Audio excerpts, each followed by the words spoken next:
नमस्कार, SV academy की online classes में आप सभी का स्वागत है।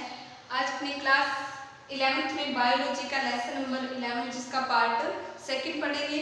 लास्ट वीडियो में अपने इसमें विसरण के बारे में पढ़ा, यानी विसरण में क्या होता है, अणुओं का उच्च सांद्रता से निम्न सांद्रता की तरफ गमन होना विसरण कहलाता है। लेकिन इसमें क्या निश्चित दिशा नहीं होती और आयतन निश्चित नहीं होता। अणुओं का उस तरफ गमन होगा जिस तरफ अणुओं की संख्या कम होती है। विसरण मतलब फैलना।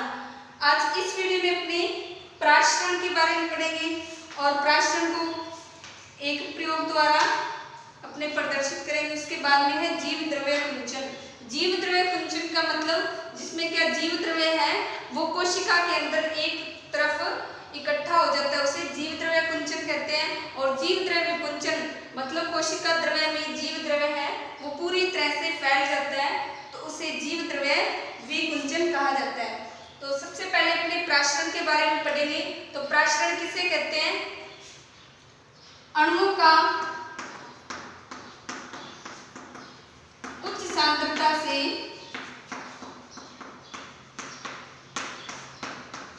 निम्न सांद्रता की तरफ, अणुओं का उच्च सांद्रता से निम्न सांद्रता की तरफ गमन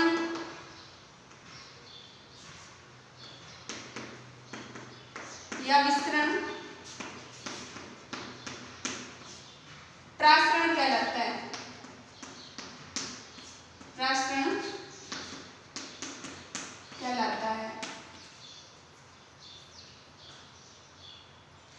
इसमें क्या होता है, अणु उस तरफ जाएंगे जिस तरफ क्या अणुओं की संख्या कम होगी, मतलब सांद्रता जिधर अधिक होगी उससे दूसरी तरफ जाएंगे जहां अणुओं की सांद्रता कम होगी। बीच में ये एक झिल्ली के रूप में अवरोध होता है, उसको पार करके ये दूसरी तरफ जाते हैं। तो जैसे अपने ये किशमिश को किसी जल में रखने पर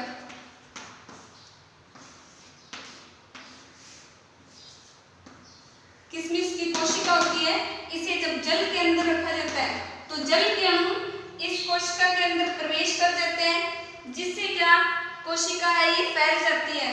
और इसे क्या मतलब इसमें जल के अणु हैं वो उच्च सांद्रता से, कोशिका के अंदर जल के अणुओं की संख्या कम थी, इस तरफ गमन होना क्या कहलाता है? प्राशरण कहलाता है।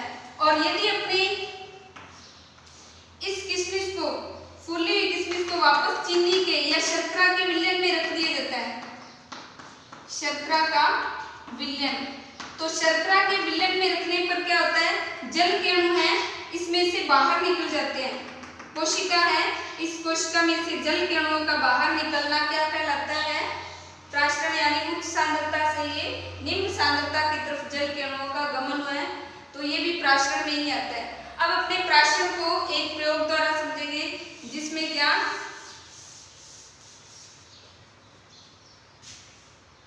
इस तरह से एक पात्र में जल को लेंगे जिसमें एक उल्टी तिसेल कीप को रखेंगे। एक तिसेल कीप को उल्टा रखते हैं और इस पर एक झिल्ली को बांध देते हैं। तिसेल कीप के ऊपर वाले सिरे पर एक पर्चमेंट या अर्धपारगम्य झिल्ली को बांध दी जाता है। अर्धपारगम्य झिल्ली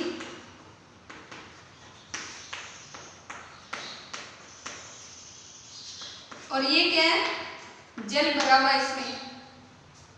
इस कीप के उल्टे सिरे पर क्या एक कोर्क लगा देते हैं, यानी इसके सिरे को बंद कर दिया जाता है और कीप के अंदर शर्करा का विलयन भरा जाता है।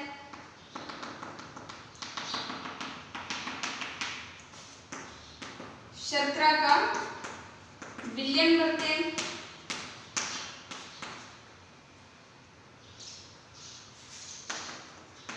जब इस शर्करा के विलयन के भरे हुए कीप को जल के भरे पात्र में उल्टा रखते हैं, इसके ऊपर वाले सिरे पर कौन सी अर्धपारगम्य झिल्ली को बांध दिया जाता है। जब इसे उल्टा रखा जाता है तो इसमें क्या जल के अणु हैं वो प्रवेश कर जाते हैं। किसमें प्रवेश करते हैं? तिसेल कीप में। इस तिसेल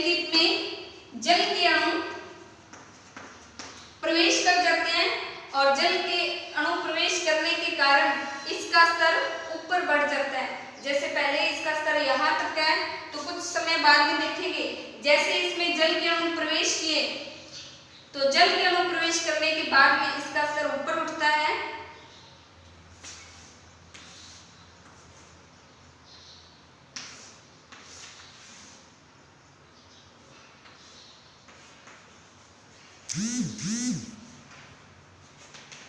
यहाँ पहले प्रारंभिक जल का स्तर ये था, प्रारंभिक स्तर।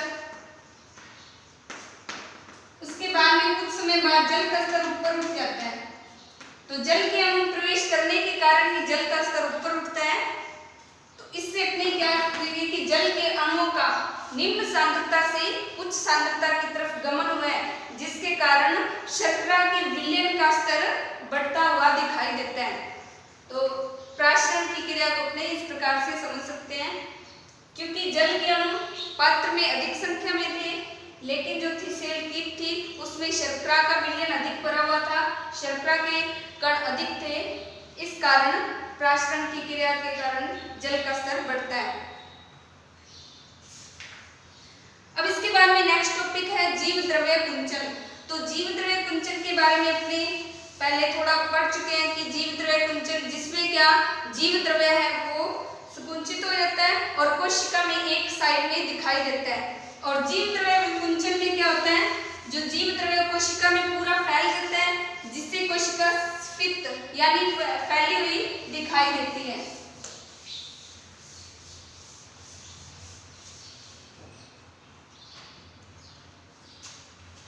जीव द्रव्य विकुंचन। जीव द्रव्य विकुंचन में इसमें अपने नोट करेंगे, जब कोशिका का जीव द्रव्य संकुचित होकर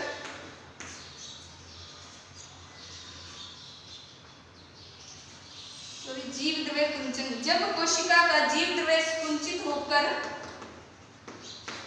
एक कोने में दिखाई देता है, जिससे कोशिका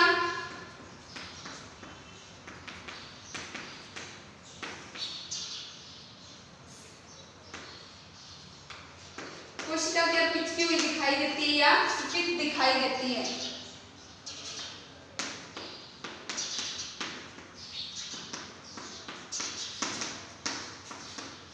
उसे जीव द्रव्य कुंचन कहते हैं, उसे जीव द्रव्य कुंचन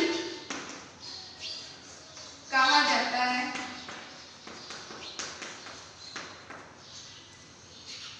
तो जीव द्रव्य कुंचन में क्या होगा, कोशिका द्रव्य इकट्ठा हो जाता है। और इसके विपरीत जीव द्रव्य विकुंचन, जीव द्रव्य विकुंचन। तो जीव द्रव्य विकुंचन में क्या होता है,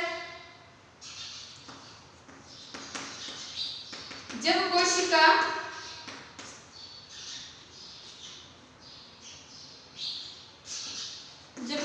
का जीव द्रव्य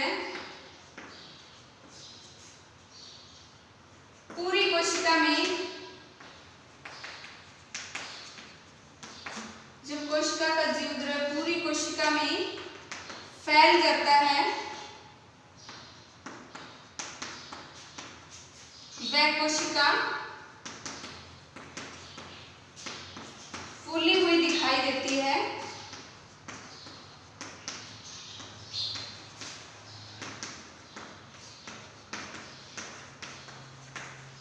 तो उसे जीव द्रव्य विकुंचन कहते हैं। तो उसे जीव द्रव्य विकुंचन कहते हैं।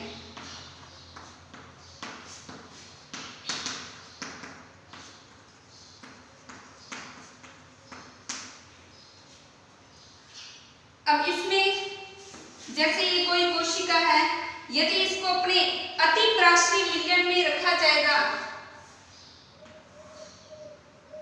अति प्राश्री विलयन मतलब जिसकी सांद्रता कोशिका रस से अधिक होती है। जब कोशिका को किसमें अति प्राश्री विलयन में रखा जाता है, यानी जिसकी सांद्रता अधिक होती है, तो इसमें जल के अणु है वो बाहर की तरफ गति करते हैं। जल के अणु जब बाहर की तरफ गति करेंगे तो जीवित अवयव एक कोने में इकट्ठा हो जाता है और कोशिका कुछ समय बाद में संकुचित होती दिखाई देगी। इस तरह से जीवित अवयव है, ये बाद में एक कोने में इकट्ठा हो गया तो कोशिका है वो इस तरह से संकुचित होती दिखाई देगी।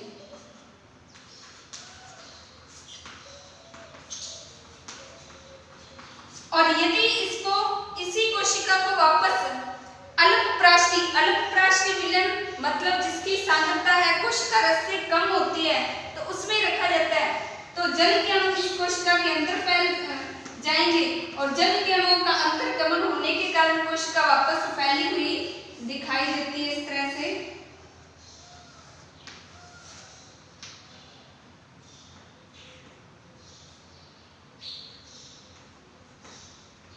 सफेद कोशिका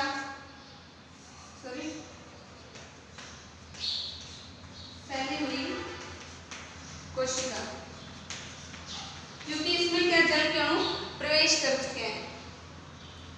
अब अपने इसमें अतिप्रासरी और अल्पप्रासरी जो शब्द दो हैं इनके बारे में डेफिनेशन इसकी नोट करेंगे।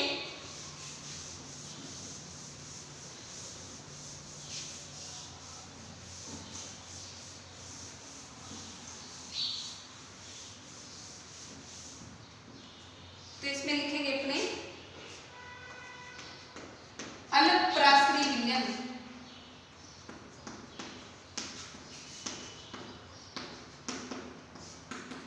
अल्पप्रासरी विलयन में जब कोशिका को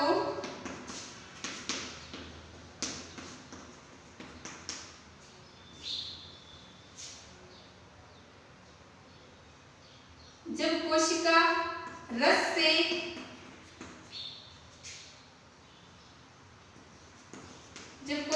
से विलयन की सांद्रता अधिक हो, जब कोशिका रस से विलयन की सांद्रता अल्पप्रासरी में विलयन की सांद्रता क्या होगी, कम होगी और अतिप्रासरी में विलयन की सांद्रता अधिक होती है, कम होती है तो उसे अल्पप्रासरी विलयन कहा जाता है। अल्पप्रासरी विलयन कहा जाता है।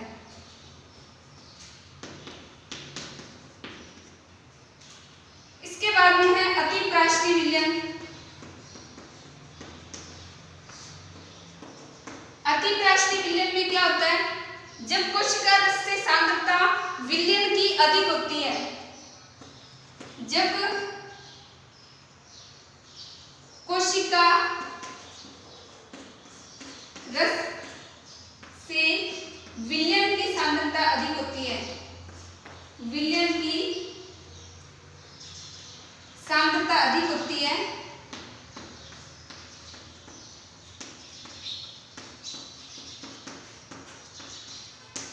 तो उसे अतिप्रासरी विलयन कहते हैं।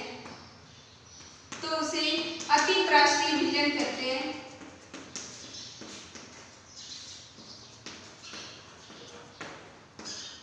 अतिप्रासरी विलयन कहते हैं। अब इसमें देखो अपने इसके एक एग्जांपल से समझेंगे, जैसे ये बाहरी विलयन शुद्ध जल का विलयन लिया जो अपने पीछे प्राश्रम में भी इस एग्जांपल को समझा था, इसमें भी यही आएगा जलीय विलयन या शुद्ध जल के अणु। शुद्ध जल में जब एक कोशिका को रखा जाता है तो यदि वह कोशिका सफेद है यानी पिचकी हुई कोशिका तो इसमें जल के अणु प्रवेश करेंगे।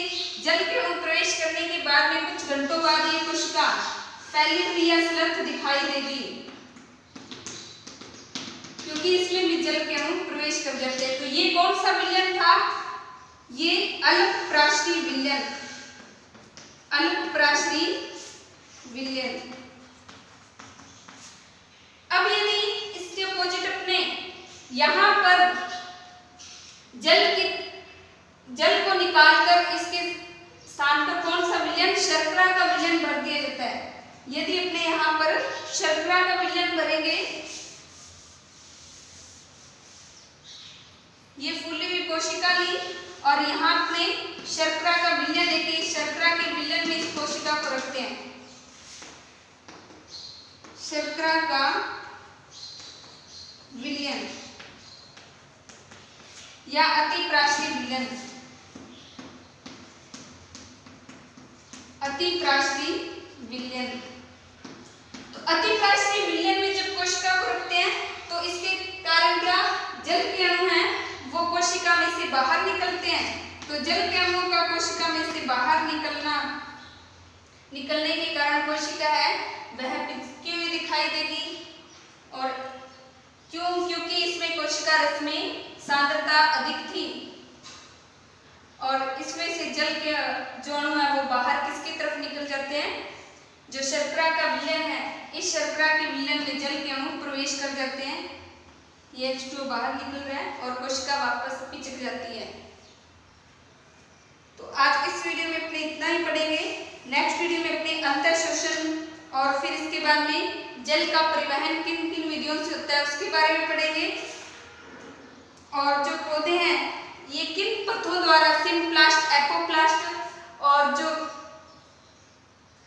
कैस्पेरियन पट्टिका है या प्लाज्मोडेस्माटा उनके द्वारा जल है कैसे एक स्थान से दूसरे स्थान पर गति करता है उसके बारे में पढ़ेंगे। तो आज आपको जितना पढ़ा है इसे रिवाइज करना है और अपनी नोटबुक में नोट करना है।